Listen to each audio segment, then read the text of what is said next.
नमस्कार दोस्तों, स्वागत है आपके अपने YouTube चैनल आकाश ग्लोबल स्टडीज़ पर। दोस्तों, आज के इस सेशन में हम उत्तर प्रदेश लोक सेवा द्वारा आयोजित यूपीपीएससी, आरओ और यूपीपीसीएस के एग्ज़ाम के जो सिलेबस है उसमें इंडियन पॉलिटी का जो सिलेबस है उसकी सिलेबस और स्ट्रेटजी के बारे में चर्चा करेंगे कि कहाँ कहाँ से क्वेश्चन पूछे जाते हैं। और इसको हम यूट्यूब पर आपके लिए पूरा फ्री में सेशन लेकर आए हैं, क्योंकि यहाँ पर आपको कंप्लीट पॉलिटी फ्री में देखने को मिलेगी। आप किसी भी एग्जाम की प्रिपरेशन कर रहे हो, चाहे यूपीपीएससी आरओ की हो या यूपीपीसीएस की हो या एसएससी की हो या यूपीएससी की तैयारी कर रहे हो या पीईटी की तैयारी कर रहे हो या वीडियो लेखपाल की तैयारी कर रहे हो, किसी भी एग्जाम की तैयारी कर रहे हो, वहाँ के लिए आपके लिए सबसे महत्वपूर्ण सेशन रहने वाला है। यहाँ पे आपको कंप्लीट पॉलिटी फ्री में कराई जाएगी, तो वीडियो को अंत तक जरूर देखिए और सिलेबस और स्ट्रेटजी के बारे में आज से समझेंगे। इसकी क्लासें कल से स्टार्ट हो जाएंगी, जिसमें आपको छोटे छोटे टॉपिक की मदद से क्लासेस को पूरा किया जाएगा, कंप्लीट सिलेबस को पूरा किया जाएगा। तो मेरा नाम है आकाश और स्वागत है आपके अपने यूट्यूब चैनल पर। दोस्तों, अगर चैनल पर नए हो तो चैनल को सब्सक्राइब कर लीजिए, बेल आइकन को प्रेस करिए, जिससे वीडियो की लेटेस्ट अपडेट आपको मिलती रहे। फिलहाल में हम सिलेबस की ओर आगे बढ़ते हैं। सिलेबस देखते हैं क्या है। सिलेबस में हम पढ़ेंगे सबसे पहले संवैधानिक ढांचा के बारे में। संवैधानिक ढांचा में हम ऐतिहासिक पृष्ठभूमि पढ़ेंगे। ऐतिहासिक पृष्ठभूमि में हम रेगुलेटिंग एक्ट 1773, 1781 का एक्ट ऑफ सेटलमेंट, 1784 का पिट्स इंडिया एक्ट और 1786 अधिनियम पढ़ेंगे और 1793 का अधिनियम पढ़ेंगे, 1813 का चार्टर एक्ट और 1833 का चार्टर एक्ट और 1853 का चार्टर एक्ट।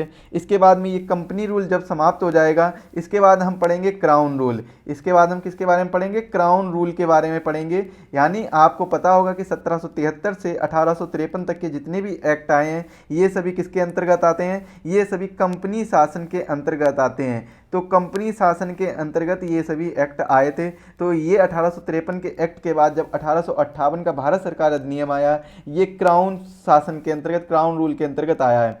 तो इसमें हम भारत सरकार अधिनियम 1858 के बारे में पढ़ेंगे, भारतीय परिषद अधिनियम 1861 के बारे में, भारतीय परिषद अधिनियम 1892 के बारे में, 1909 का भारत परिषद अधिनियम, 1919 का भारत सरकार अधिनियम और 1935 का भारत सरकार अधिनियम। इसके बाद 1947 का भारतीय स्वतंत्रता अधिनियम। यहाँ पर जो सबसे इंपॉर्टेंट है वो 1909 से 1935 तक है। यहाँ पर थोड़ा बहुत इंपॉर्टेंट ये 1861 का भी है। इसमें अगर बात करें तो 1773 में इंपॉर्टेंट है। इसके बाद 1833 और 13 और 53 ये सभी इंपॉर्टेंट हैं। इनके बारे में हम डिटेल से अच्छे से चर्चा करेंगे। इसके बाद जो हमारा अगला टॉपिक रहेगा संविधान का निर्माण, जिसमें हम कालक्रम, क्या क्या इसके कालक्रम रहे हैं, कैसे कैसे संविधान की मांग हुई, कैसे कैसे संविधान का निर्माण हुआ, अगस्त प्रस्ताव आया, इसके बाद कैबिनेट मिशन आया और कॉन्स्टिट्यूंट असेंबली यानी संवैधानिक सभा का गठन कैसे हुआ, कितने सदस्य थे, सभी कालक्रम के बारे में अच्छी तरीके से समझेंगे। कंप्लीट क्रोनोलॉजी के बारे में सीखेंगे और यहाँ से क्वेश्चन जरूर पूछा जाता है। एक क्वेश्चन तो यहाँ से आना ही आना होता है। एक क्वेश्चन अगर आएगा यहाँ से ऐतिहासिक पृष्ठभूमि से, हिस्टोरिकल बैकग्राउंड से, तो एक आएगा मेकिंग ऑफ कॉन्स्टिट्यूशन से। दो क्वेश्चन आपके इन्हीं दो टॉपिक से पक्के हो जाएंगे। इसके बाद में संविधान की प्रमुख विशेषताएं, सैलिएंट फीचर ऑफ कॉन्स्टिट्यूशन, तो यहाँ से इसके बारे में हम चर्चा करेंगे, जिसमें संविधान की विशेषताएं और संविधान के स्रोत से एक क्वेश्चन आएगा। हालांकि स्रोत को हम पढ़ते चलेंगे, जैसे जैसे जिस टॉपिक के बारे में चर्चा करेंगे तो उस टॉपिक में हम स्रोत के बारे में भी चर्चा करते चलेंगे। जैसे कि मान लीजिए मैंने आपातकालीन यानी इमरजेंसी प्रोविजंस आपको पढ़ाया। किसके बारे में पढ़ाया? इमरजेंसी प्रोविजंस के बारे में पढ़ाया, आपातकालीन प्रबंध उपबंध के बारे में पढ़ाया। तो आपातकालीन कहाँ से ली गई, आपातकालीन शक्तियाँ कहाँ से ली गई हैं, ये और कौन से अनुच्छेद में आती हैं, इन सभी चीज़ों को हम चर्चा करेंगे। और ये एक तरीके से इसकी विशेषताएं भी हो जाती हैं। तो ये कहाँ से ली गई बताइएगा, तो ये जर्मनी से ली गई हैं। हालांकि जब हम टॉपिक स्टार्ट करेंगे तब अच्छी तरीके से सारी चीज़ें क्लियर करते हुए चलेंगे। इसके बाद संविधान की प्रस्तावना, प्रीएम्बल ऑफ कॉन्स्टिट्यूशन, प्रीएम्बल के बारे में चर्चा करेंगे। इसे ही हम पहले क्या कहते थे? ऑब्जेक्टिव रिजोल्यूशन कहते थे।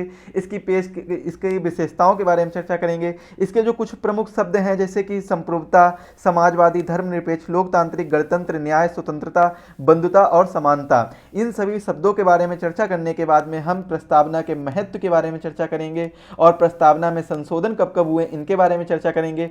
क्या प्रस्तावना संविधान का हिस्सा है या नहीं है, इन चीज़ों के बारे में चर्चा करेंगे।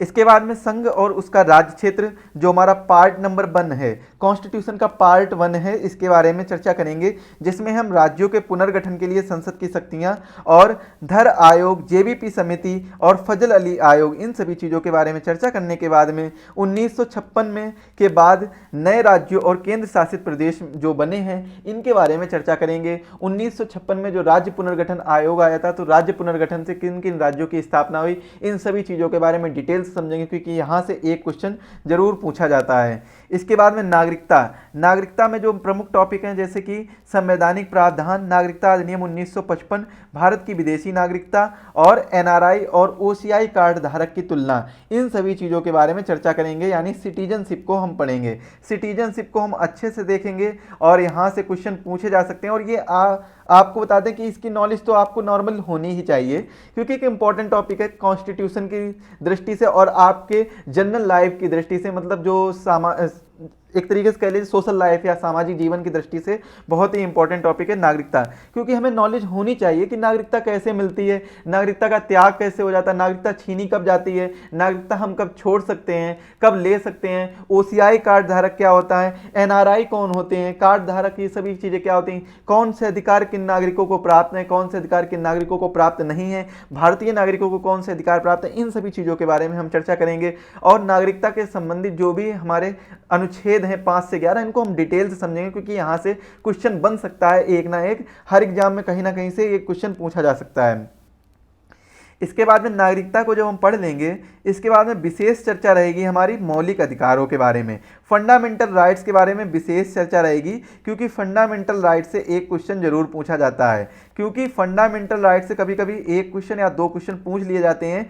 फंडामेंटल राइट्स बहुत ही इंपॉर्टेंट टॉपिक है और यह भी आपको समाज की दृष्टि से ये पता होना चाहिए, क्योंकि जब तक आपको अपने अधिकारों के बारे में ही नॉलेज नहीं होगी तो आप दूसरों के क्या बताएंगे, मतलब अपने अधिकारों के लिए दूसरों के साथ कैसे खड़े हो पाएंगे, दूसरों के सामने कैसे स्टैंड कर पाएंगे, इन सभी चीज़ों के बारे में हमें अच्छी खासी नॉलेज होनी चाहिए। अगर हमें अपने अधिकारों के बारे में पता है तो हम दूसरों के सामने स्टैंड कर पाएंगे, जिससे कि अगर कोई मेरे अधिकार छीनने का प्रयत्न कर रहा है, कोई भी मेरे अधिकार छीनने का प्रयत्न कर रहा है, तो जिससे हम पता लगा सकें कि ये मेरा अधिकार है और ये कोई नहीं छीन सकता है, तो उसके प्रति हम केस कर सकें। तो ये सब चीज़ें हमें देखनी होंगी। इसके बाद में राज्य की परिभाषा, अब मौलिक अधिकार में हम क्या क्या पढ़ेंगे, मौलिक अधिकारों की विशेषताएं, क्या ये विशेषाधिकार है, ये मौलिक अधिकार क्या हमारे ये विशेषाधिकार हैं या नहीं है, इसके बारे में पढ़ेंगे। मौलिक अधिकार हमें जरूरी ही क्यों है, इसकी क्या क्या विशेषताएं हैं, इन सभी चीज़ों के बारे में डिटेल से चर्चा करेंगे। और राज्य की परिभाषा किस में दी गई है, आर्टिकल 12 में दी गई है, तो यहाँ से आर्टिकल 12 को हम अच्छे से समझेंगे। इसके बाद में मौलिक अधिकारों से असंगत कानून, इसको समझेंगे। समानता का अधिकार, स्वतंत्रता का अधिकार, ये कुल हमारे 6 प्रकार के अधिकार हैं, इनके बारे में हम चर्चा करेंगे। एक हो गया समानता का अधिकार, दूसरा कौन सा जगह स्वतंत्रता का अधिकार, तीसरा हो गया शोषण के विरुद्ध अधिकार, चौथा हो गया धर्म की स्वतंत्रता का अधिकार, सांस्कृतिक एवं शैक्षणिक अधिकार और संवैधानिक उपचार का अधिकार। ये हमारे अधिकार हैं 6, लेकिन जो मूल रूप से संविधान में पहले कितने थे, पहले 7 अधिकार थे।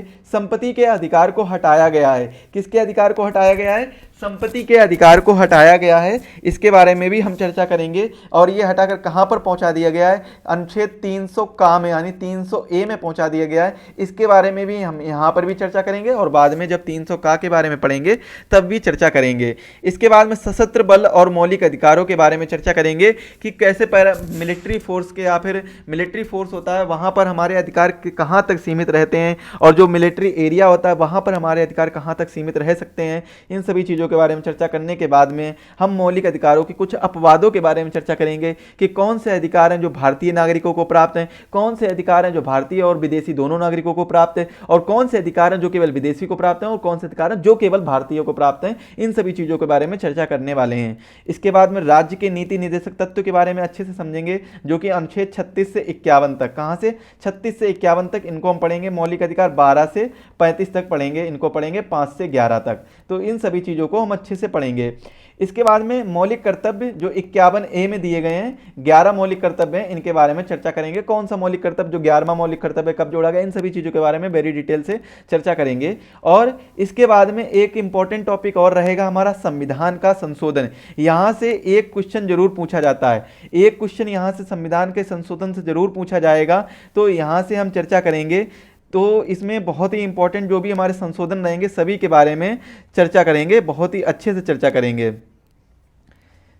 इसके बाद में संविधान के संशोधन में संविधान का संशोधन, संशोधन के प्रकार और प्रक्रिया, संविधान की मूल संरचना, संसदीय प्रणाली भाग 2 के बारे में भी समझेंगे, जिसमें संघीय प्रणाली, एकात्मक और संघीय व्यवस्था के बीच अंतर क्या क्या होता है, इन सभी चीज़ों के बारे में, यानी यूनिटरी और बाईकैमरल के बीच में क्या अंतर है, इन सभी चीज़ों के बारे में अच्छे से समझेंगे। और केंद्र राज्य संबंध, विधायी संबंध, प्रशासनिक संबंध, वित्तीय संबंध और विभिन्न आयोग और उनसे संबंधित जो भी सिफारिशें हैं जो भी आयोग ने की, इनको समझेंगे। इसके तत्पश्चात हम जानेंगे अंतर्राज्यीय संबंध। इसमें हम क्षेत्रीय परिषद के संबंध और अंतर्राज्यीय परिषद के संबंधों के बारे में चर्चा करेंगे। और लास्ट में हम इसके बाद हम समझेंगे आपातकालीन प्रावधान। हालांकि हम इनको जब हम राष्ट्रपति पढ़ेंगे, राष्ट्रपति की शक्तियां पढ़ेंगे, वहां पर भी पढ़ सकते हैं, लेकिन इनको हम एक सेपरेट टॉपिक के रूप में पढ़ेंगे, आपातकालीन प्रावधान, जिसमें हम नेशनल इमरजेंसी 352, राष्ट्रपति शासन 356 और इसके बाद में क्या वित्तीय आपातकाल 360,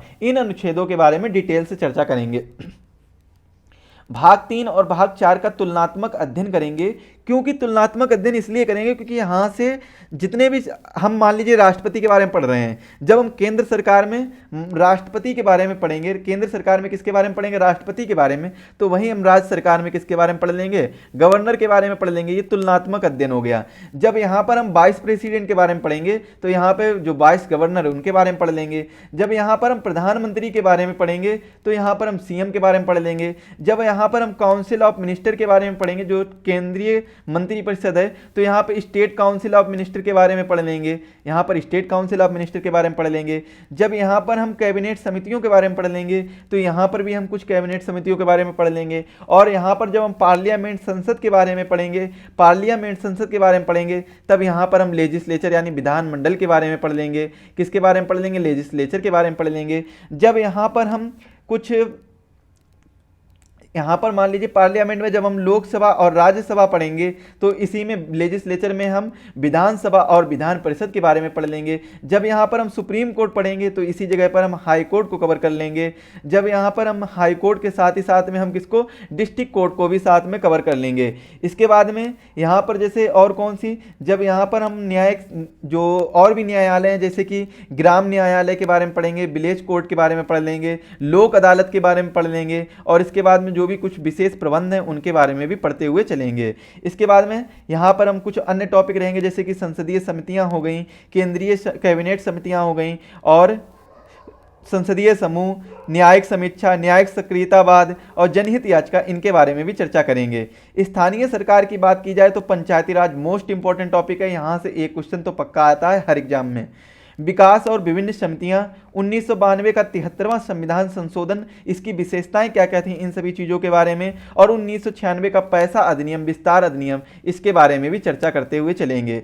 नगर पालिका 1992 का 74वां संशोधन अधिनियम, विशेषताएं पढ़ेंगे इसकी, और केंद्र शासित प्रदेश और विशेष क्षेत्र में हम केंद्र शासित प्रदेशों के बारे में और अनुसूचित और जनजाति क्षेत्र के बारे में, संवैधानिक और गैर संवैधानिक निकायों के बारे में, जैसे कि संवैधानिक निकाय कौन कौन से हो गए, चुनाव आयोग, संघ लोक सेवा आयोग, राज्य लोक सेवा आयोग, वित्त आयोग, माल और सेवा कर परिषद, राष्ट्रीय अनुसूचित जाति आयोग, राष्ट्रीय अनुसूचित जनजाति आयोग, राष्ट्रीय पिछड़ा वर्ग आयोग, भाषाई अल्पसंख्यकों के लिए विशेष अधिकारी, भारत के नियंत्रक और महालेखा परीक्षक, भारत के महान्यायवादी, राज्य के महाधिवक्ता। और इसमें हम जब गैर संवैधानिक निकायों के बारे में चर्चा करेंगे तो नीति आयोग, राष्ट्रीय मानवाधिकार आयोग, राज्य मानवाधिकार आयोग, केंद्रीय सूचना आयोग, राज्य सूचना आयोग, केंद्रीय सतर्कता आयोग, केंद्रीय जांच ब्यूरो, लोकपाल और लोकायुक्त, राष्ट्रीय जांच एजेंसी और राष्ट्रीय आपदा प्रबंधन प्राधिकरण के बारे में यानी एनडीएमए के बारे में पढ़ेंगे।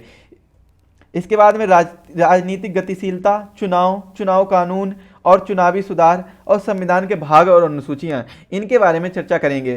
तो हमारा जो टॉपिक स्टार्ट होगा वो यहीं से स्टार्ट होगा, संविधान के भाग यानी पार्ट और अनुसूचियां, शेड्यूल ऑफ द कॉन्स्टिट्यूशन, यहाँ से हम अपने टॉपिक की शुरुआत करेंगे। क्योंकि यहाँ से इसलिए शुरुआत करेंगे, यहाँ से जब शुरुआत करेंगे तो आपको अच्छे से चीज़ें समझ में आएंगी, इसीलिए अब हम यहाँ से शुरुआत करेंगे। बाकी इसके बाद हम ऐतिहासिक पृष्ठभूमि से बाकायदा अच्छे से चलेंगे, सारी चीज़ें जिससे आपको समझ में आए, तो ये चीज़ें आपको जरूर देखते हुए चलेंगे। चलिए मिलते हैं अगले वीडियो में, अगली क्लास में हम मिलेंगे। अगली क्लास में आपके लिए लेकर आएंगे जो हमारा टॉपिक रहेगा, नेक्स्ट टॉपिक। आपको अगर कोई नया टॉपिक चाहिए हो इससे संबंधित, जो भी मैंने सिलेबस बताया उसको कमेंट में जरूर बताएं। अगर आप आरओ की प्रिपरेशन कर रहे हैं तो उसके लिए हमारे पास एक बैच है जिसका नाम है शक्ति बैच। शक्ति बैच है और यह 1499 रुपए का, लेकिन आपको ऑफर में मिल रहा है केवल और केवल 499 का। इसकी जो कंटेंट क्वालिटी रहेगी वो बेस्ट क्वालिटी रहेगी, बेस्ट कंटेंट क्वालिटी रहेगी। आप एक बार डेमो जरूर लेकर देखिए, बेस्ट कंटेंट क्वालिटी रहेगी, तो इसको भी आप जरूर ज्वाइन करिए। क्योंकि अगर आप आरओ की प्रिपरेशन कर रहे हैं तो यहाँ पर आपको 300 घंटे से अधिक की क्लासें प्रोवाइड कराई जाएंगी, लाइव और रिकॉर्डेड क्लासेस की दोनों की सुविधा रहेगी, और प्री और लाइव दोनों, प्री और मेंस बैच रहेगा ये, जिसमें doubt session, doubt group, weekly test 100 question का, और हैंड रिटन पीडीएफ नोट सबसे इंपॉर्टेंट है रिवीजन के लिए। Hand written PDF notes, class notes भी प्रोवाइड कराए जाएंगे, और 1-to-1 मेंटरशिप भी प्रोवाइड कराई जाएगी। अगर अधिक जानकारी के लिए नीचे दी गई डिस्क्रिप्शन लिंक पर जाकर आप क्लिक करें, तो वहां पर डिस्क्रिप्शन में लिंक दी गई, वहां पर क्लिक करें तो वहां पर कोर्स की लिंक और एप्लीकेशन की लिंक, सभी की लिंक दी गई, तो वहां से आप कोर्स को परचेज कर सकते हैं। अगर आप ये अभी खरीद रहे हैं तो यह मात्र आपको मिलेगा 449 रुपए में। 50 रुपए का ऑफर इसमें और लग जाएगा, कूपन लग जाएगा, तो 449 रुपए में मिलेगा। इसके बाद में यूपी जीके का भी बैच है जो कि मात्र 49 रुपए में है, और इसमें आपको complete UP GK topic wise GK कराई जाएगी, जिसमें टॉपिक वाइज लेकर चलेंगे उत्तर प्रदेश के सामान्य परिचय से लेकर भौतिक परिचय तक। भौतिक परिचय इसके बाद में हम जो भी उत्तर प्रदेश के हिस्ट्री, ज्योग्राफी, पॉलिटी, इकोनॉमी और उत्तर प्रदेश के विभिन्न जो टॉपिक हैं छोटे छोटे, उन सभी चीज़ों को, जैसे जनगणना हो गया, जनगणना, और इसके बाद अन्य टॉपिक्स को हम अच्छे से कवर करेंगे, जहां पर प्राकृतिक संसाधन, उत्तर प्रदेश के संबंध, उत्तर प्रदेश की प्रमुख योजनाएं, उत्तर प्रदेश के बजट, उत्तर प्रदेश की आर्थिक समीक्षा, सभी चीजों के बारे में डिटेल से चर्चा करेंगे, जो कि आपको 1 साल के लिए वैलिडिटी के साथ ये वीडियो मिलेगी। ये वीडियो 1 साल की वैलिडिटी के साथ मिलेंगे, और इस 1 साल की वैलिडिटी में यहां पर जो वीडियो वो अपडेटेड रहेंगे, क्योंकि वीडियो में जैसे ही कोई करंट अफेयर्स का वीडियो आएगा, यहां से संबंधित कोई भी करंट टॉपिक आएगा तो इसको अपडेट किया जाएगा। आप अपडेटेड रहेंगे, यहां पर बिल्कुल अपडेटेड रहेंगे, इसकी बिल्कुल चिंता मत करिए, क्योंकि बेसिक टॉपिक हम पहले कवर करेंगे, इसके बाद में करंट अफेयर्स के टॉपिक कवर करेंगे, तो इससे आप अपडेटेड बने रहेंगे। चलिए मिलते हैं अगले वीडियो में, तब तक के लिए सभी को धन्यवाद। सभी लोग स्वस्थ रहें, सभी लोग मस्त रहें।